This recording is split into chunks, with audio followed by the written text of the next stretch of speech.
Chasing us for fun. When the neighborhood in pieces, they say, pray and look at Jesus. Light a candle with the sun, cause we lost another one. God's placing all allegiance. I just got told by Sam I'm not allowed to have music because I get kicked off, which is peak. All right, guys, we've got 2 minutes. 2 minutes until this kicks off properly. It's good to see everyone here. Thank you so much for coming. Thank you. I mean, I'll wait until we start talking properly. I wonder if I can mute my mic so that I can just get some music going for myself.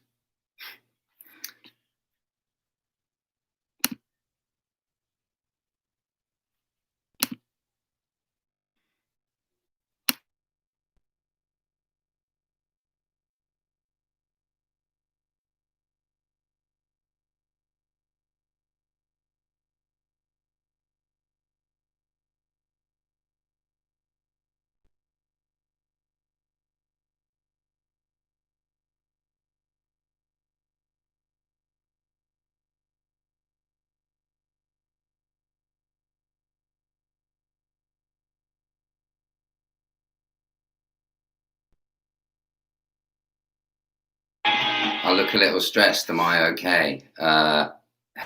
It's 1 minute till I start, so I might as well just start. I'm going to level with you. I am stressed. I'm peaked right now. I live in downtown Los Angeles, and if any of you have been watching the news recently or on your social media or anywhere near the internet, you will see what is going on in this country. And it's a very, very, very, very stressful situation because there are people out there fighting for what is right, fighting for equality.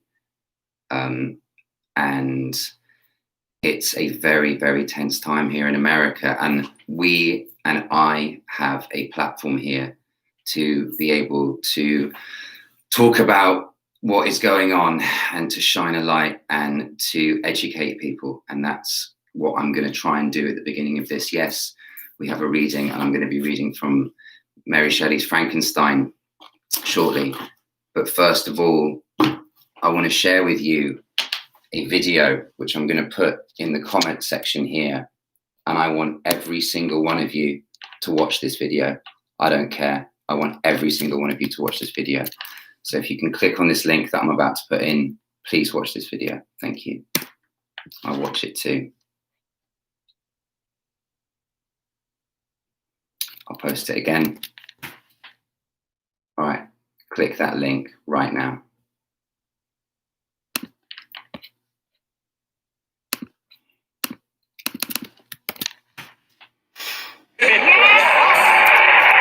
I want every white person in this room who would be happy to be treated as this society in general treats our citizens, our black citizens. If you, as a white person, would be happy to receive the same treatment that our black citizens do in this society, please stand. You didn't understand the directions. If you white folks want to be treated the way blacks are in this society, stand. Nobody's standing here. That says very plainly that you know what's happening. You know you don't want it for you. I want to know why you're so willing to accept it or to allow it to happen for others. So I hope every single one of you watched that video. I'm going to post it again in case you didn't. So if you have a platform, if you have an Instagram, if you have a Twitter, if you have any form of social media, if you have a voice and you are able to speak out loud to your family and to your friends, it is your duty to discuss this issue. Do not turn a blind eye to this issue. Silence is not an option here. Being quiet about this is not an option. There are people out there who are losing their lives because of the color of their skin. These are people who have been suppressed and pushed down in society.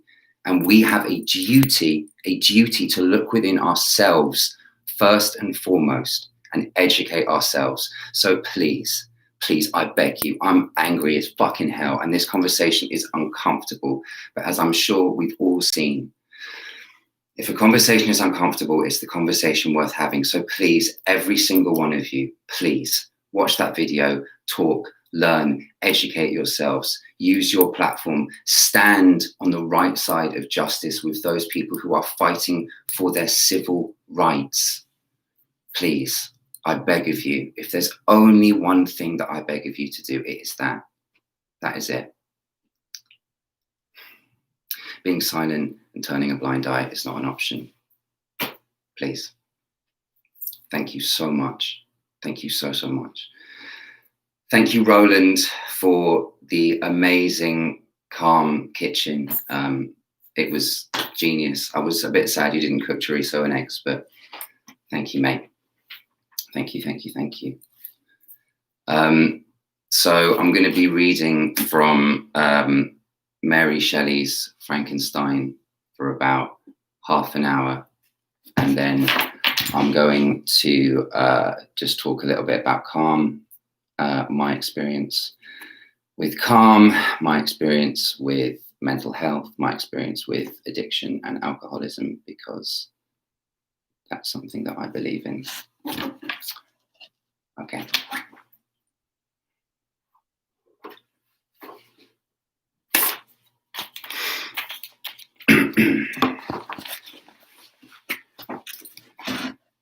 Letter 1 to Mrs. Saville, England. St. Petersburg, December the 11th, 1700.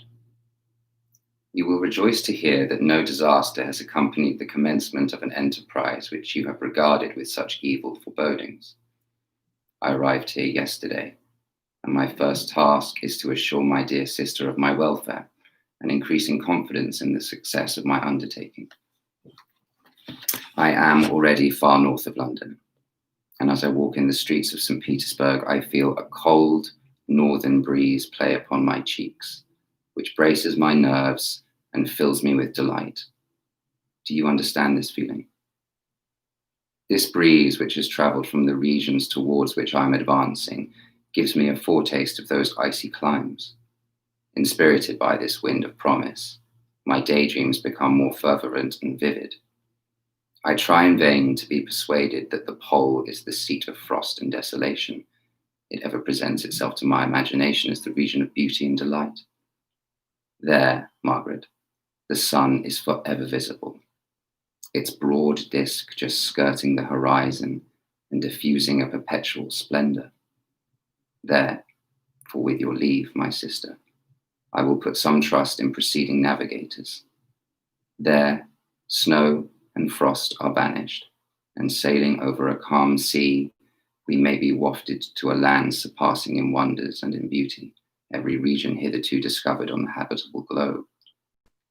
Its productions and features may be without example, as the phenomena of the heavenly bodies undoubtedly are in those undiscovered solitudes.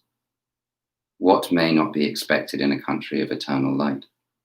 I may there discover the wondrous power which attracts the needle and may regulate 1,000 celestial observations that require only this voyage to render their seeming eccentricities consistent forever.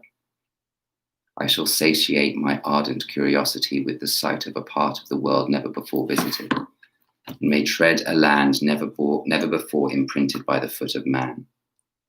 These are my enticements, and they are sufficient to conquer all the fear of danger or death, and to induce me to commence this laborious voyage with the joy a child feels when he embarks in a little boat.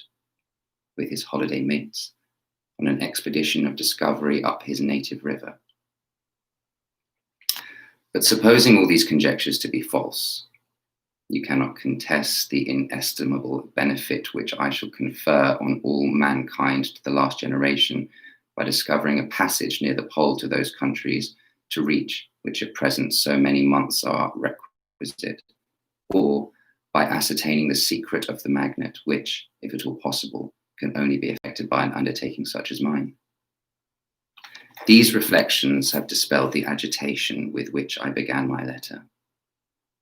I feel my heart glow with an enthusiasm which elevates me to heaven, for nothing contributes so much to tranquilize the mind as a steady purpose, a point on which the soul may fix its intellectual eye. This expedition has been the favorite dream of my early years. I have read with ardor the accounts of the various voyages which have been made in the prospect of arriving at the North Pacific Ocean through the seas which surrounded the pole. You may remember that a history of all the voyages made for purposes of discovery composed the whole of our good uncle Thomas's library. My education was neglected, yet I was passionately fond of reading. These volumes were my study day and night, and my familiarity with them increased that regret which I had felt as a child, on learning that my father's dying injunction had forbidden my uncle to allow me to embark in a seafaring life. These visions faded when I pursued for the first time those poets whose effusions entranced my soul and lifted it to heaven. I also became a poet, and for 1 year lived in a paradise of my own creation. I imagined that I also might obtain a niche in the temple where the names of Homer and Shakespeare are consecrated. You are well acquainted with my failure and how heavily I bore the disappointment. But just at the time I inherited the fortune of my cousin, and my thoughts were turned to the channel of their earlier bent. 6 years have passed since I resolved on my present undertaking. I can, even now, remember the hour from which I dedicated myself to this great enterprise. I commenced by injuring my body to hardship. I accompanied the whale fishers on several expeditions to the North Sea. I voluntarily endured cold, famine, thirst, and want of sleep. I often worked harder than the common sailors during the day and devoted my nights to the study of mathematics, the theory of medicine, and those branches of physical science from which a naval adventure might derive the greatest practical advantage. Twice, I actually hired myself as an undermate in a Greenland whaler and acquitted myself to admiration. I must own I felt a little proud when my captain offered me the second dignity in the vessel and entreated me to remain with the greatest earnestness, so valuable did he consider my services. And now, dear Margaret, do I not deserve to accomplish some great purpose? My life might have been passed in ease and luxury, but I prefer glory to every enticement that wealth placed in my path. Oh, that some encouraging voice would answer in the affirmative. My courage and resolution is firm, but my hopes fluctuate, and my spirits are often depressed. I'm about to proceed on a long and difficult voyage, the emergencies of which will demand all my fortitude. I am required not only to raise the spirits of others, but sometimes to sustain my own when theirs are failing. This is the most favorable period for traveling in Russia. They fly quickly over the snow in their sledges. The motion is pleasant and, in my opinion, far more agreeable than that of the English stagecoach. The cold is not excessive if you are wrapped in furs, a dress which I have already adopted, for there is a great difference between walking the deck and remaining seated motionless for hours when no exercise prevents the blood from actually freezing in your veins. I have no ambition to lose my life on the post road between St. Petersburg and Archangel. I shall depart for the latter town in a fortnight or 3 weeks, and my intention is to hire a ship there, which can easily be done by paying the insurance for the owner, and to engage as many sailors as I think necessary among those who are accustomed to the whale fishing. I do not intend to sail until the month of June. And when shall I return? Ah, dear sister, how can I answer this question? If I succeed, many, many months, perhaps years, will pass before you and I may meet. If I fail, you will never see me again soon, or never. Farewell, my dear, excellent Margaret. Heaven shower down blessings on you and save me that I may again and again testify my gratitude for all your love and kindness. Your affectionate brother, R. Walton.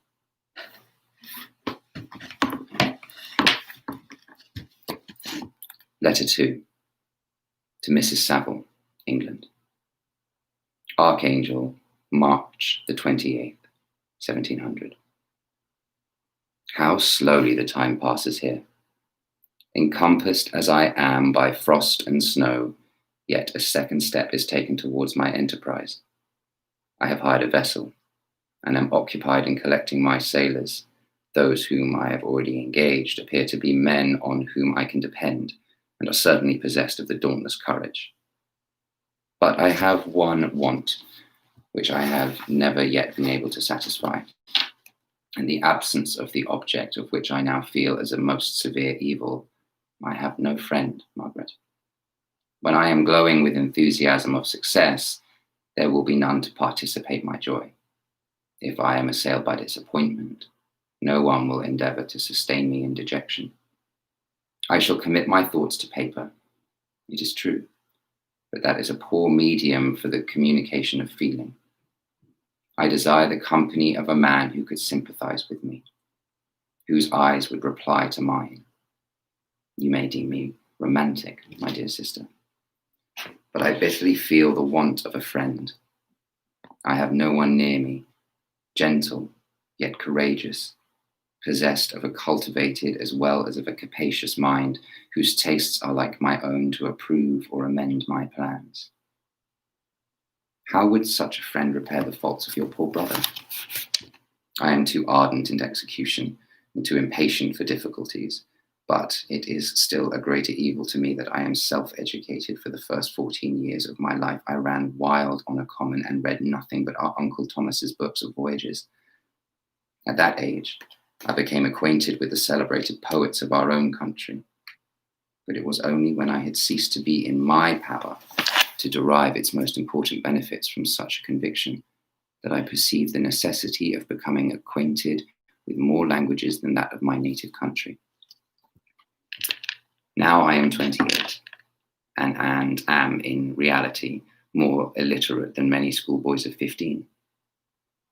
It is true that I have thought more and that my daydreams are more extended and magnificent, but they want, as the painters call it, keeping. And I greatly need a friend who would have a sense enough not to despise me as romantic and affectionate enough for me to endeavor to regulate my mind. Well, these are useless complaints. I shall certainly find no friend on the wide ocean, nor even here in Archangel, among merchants and seamen. Yet, some feelings unallied to the dross of human nature beat even in these rugged bosoms. My lieutenant, for instance, is a man of wonderful courage and enterprise. He is madly desirous of glory, or rather, to word my phrase more characteristically, an advancement in his profession. He is an Englishman, and in the midst of national and professional prejudices unsoftened by cultivation, retains some of the most noblest endowments of humanity.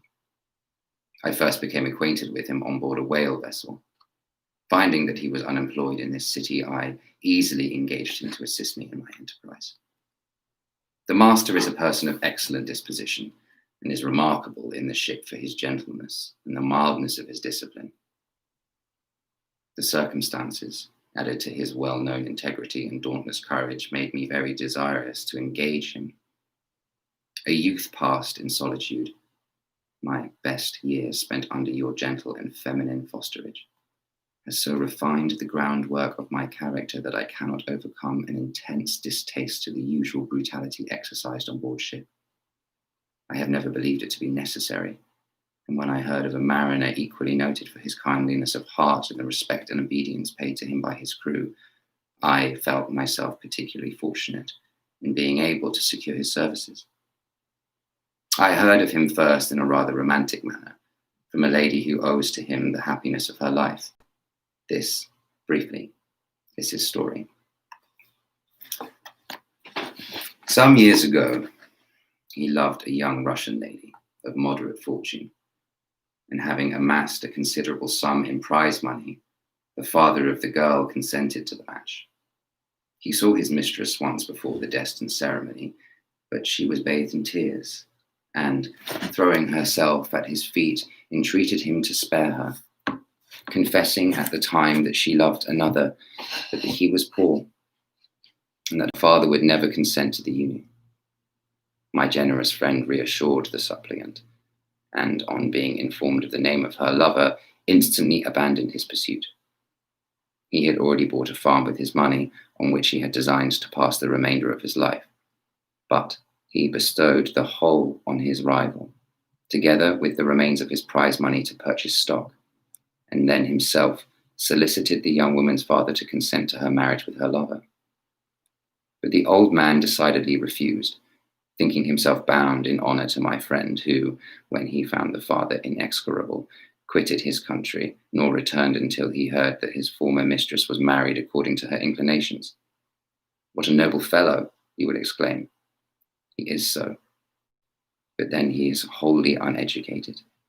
He is as silent as a Turk, and a kind of ignorant carelessness attends him, which, while it renders his conduct the more astonishing, detracts from the interest and sympathy which otherwise he would command. Yet, do not suppose because I complain a little, or because I can conceive a consolidation for my toils which I may never know, that I am wavering in my resolutions. Those are as fixed as fate, and my voyage is only now delayed until the weather shall permit my embarkation. The winter has been dreadfully severe, but the spring promises well, and it is considered as a remarkably early season, so that perhaps I may sail sooner than I expected. I shall do nothing rashly. You know me sufficiently to confide in my prudence and considerateness whenever the safety of others is committed to my care. I cannot describe to you my sensations on the near prospect of my undertaking. It is impossible to communicate to you a conception of the trembling sensation, half pleasurable and half fearful, with which I am preparing to depart. I am going to unexplored regions, to the land of mist and snow, but I shall kill no albatross. Therefore, do not be alarmed for my safety, or if I should come back to you as worn and woeful as the ancient mariner. You will smile at my allusion, but I will disclose a secret. I have often attributed my attachment to my passionate enthusiasm for the dangerous mysteries of the ocean, to that production of the most imaginative of modern poets. There is something at work in my soul which I do not understand.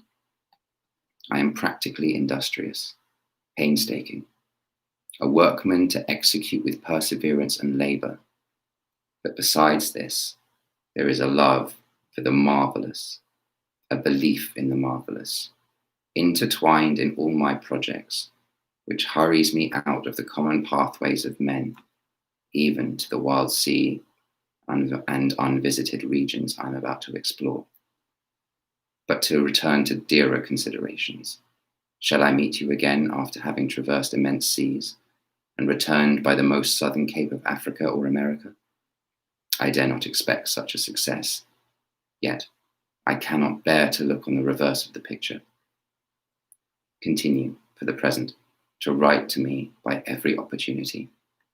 I may receive your letters on some occasions when I need them, most to support my spirits. I love you very tenderly. Remember me with affection, should you never hear from me again. Your affectionate brother, Robert Walton.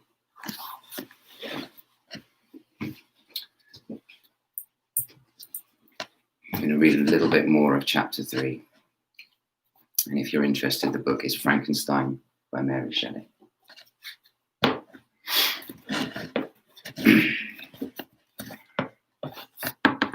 Letter 3 to Mrs. Saville, England, July the 7th, 1700. My dear sister, I write a few lines in haste to say that I am safe and well advanced on my voyage. This letter will reach England by a merchantman now on its homeward voyage from Archangel, more fortunate than I, who may not see my native land perhaps for many years. I am, however, in good spirits. My men are bold and apparently firm of a purpose, nor do the floating sheets of ice that continually pass us, indicating the dangers of the region towards which we are advancing, appear to dismay them. We have already reached a very high latitude, but it is the height of summer, and although not so warm as in England, the southern gales which blow us speedily towards those shores which I so ardently desire to attain breathe a degree of renovating warmth which I had not expected. No incidents have hitherto befallen us that would make a figure in a letter. 1 or 2 stiff gales and the springing of a leak are accidents which experienced navigators scarcely remember to record, and I shall be well content if nothing worse happened to us during our voyage. Adieu, my dear Margaret. Be assured that for my own sake as well as yours, I will not rashly encounter danger. I will be cool, persevering, and prudent. But success shall crown my endeavours. Wherefore not? Thus far I have gone, tracing a secure way over the pathless seas, the very stars themselves being witness and testimonies of my triumph. Why not still proceed over the untamed yet obedient element? What can stop the determined heart and resolve of man? My swelling heart involuntarily pours itself out thus, but I must finish. Heaven bless my beloved sister. And I think I'm going to stop there. If you want to continue reading, once again, the book is Frankenstein by Mary Shelley, because Gothic horror is kind of where it's at. I want to thank Sam and Tristan and Roland and Jimmy and Ian Dickinson, our manager, and Tommy D, who has been helping us with all the technological side of things that are going on here. I also want to thank Calm, because without these people, this would not be possible. Tristan's mentioned it a few times. I says Roland and Calm is a charity that we've been working with now for about 5 years. I have known a few men, a handful of men in my life who have very sadly taken their own life. And for me, it's very, very important that we discuss this issue, that we discuss the issue of mental health, that we discuss the issue of addiction, and that we discuss the issue of alcoholism throughout the world. Because if we continue to ignore it, and if we continue to ignore systemic problems within our society, they go unchecked and more people will die. That is the truth of it.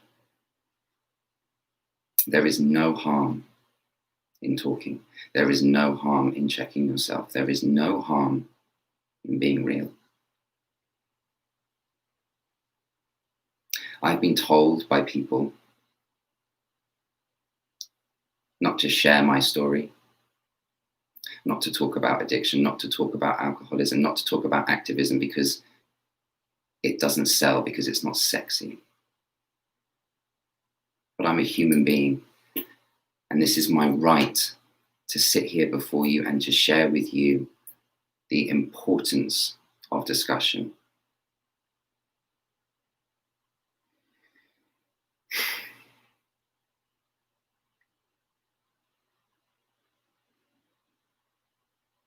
I'm deeply moved by everything that is going on within our world today.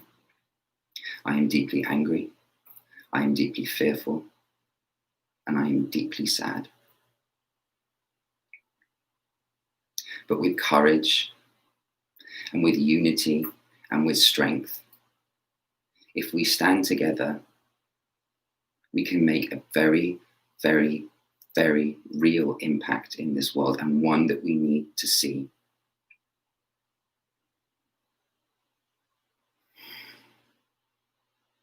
I get to meet so many amazing people being in this band, and I don't want to make this about myself, because this is not about myself, but I get to meet so many incredible people across the world from being in this band. And so many people that I talk to feel that they don't have an opportunity to talk about what's really happening for them, because the systemic structures that we have put in place don't provide them the opportunity to be able to talk about problems, realities. That's wrong. That is wrong, fundamentally wrong.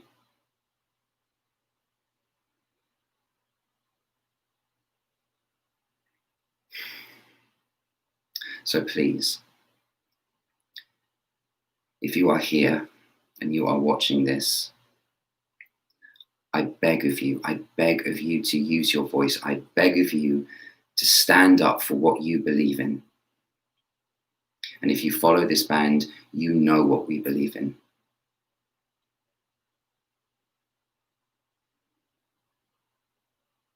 It is an honor and it is a privilege to be able to sit here before you today and to be able to share with you what's going on. Please, let every single one of us use our voice for positive change. Just because it's in your back garden does not mean, just because it's not in your back garden does not mean that you are immune from it, does not mean that you can turn a blind eye to it. That is part of the problem. And if you believe that you are exempt from this, you are complicit in the wrong side.